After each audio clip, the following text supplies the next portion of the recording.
Nu ką, fisiukas į pabaigą, gavos štai toks, trūksta biški plintusų. Dar damušim ir pradėsim judėti. Jau turiu vieną žmogų, tai tikrai, kuris dirbs prie aukcionų. Čia va darbo vietelė. Čia dar vieną stalą tokį patį pastatysim. Irgi dar minkštą kampą čia nusimesim. Čia paštas pas mumis bus ištisai, kad jūs užsakymai matytųsi. Ši čia mano darbo vieta. Turim dar ir poilsio kambarį. Tai einam parodysiu. Dar reikės vieno žmogaus dieniniai pamainai. Čiučiut vėliau. Čia va virtuvėlė. Taip va atrodo mūsų poilsio kambariukas. Pavalgyti, mikrobangę nupirksim. Kavos aparatą čia dar pastatysim.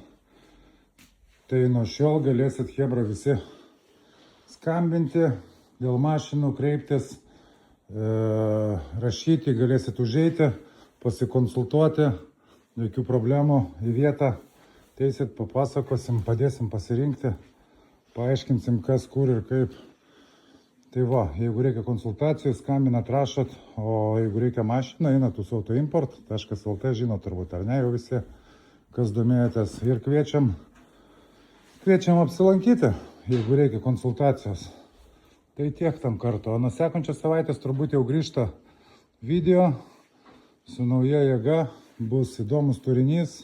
Kai kas keičiasi, turim operatorių, kuris filmuos, greičiausiai, kad turim.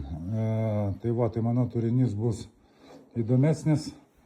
Tai tiek, hebrytė, laukiam sekančios savaitės, o mašinas autoimport.lt.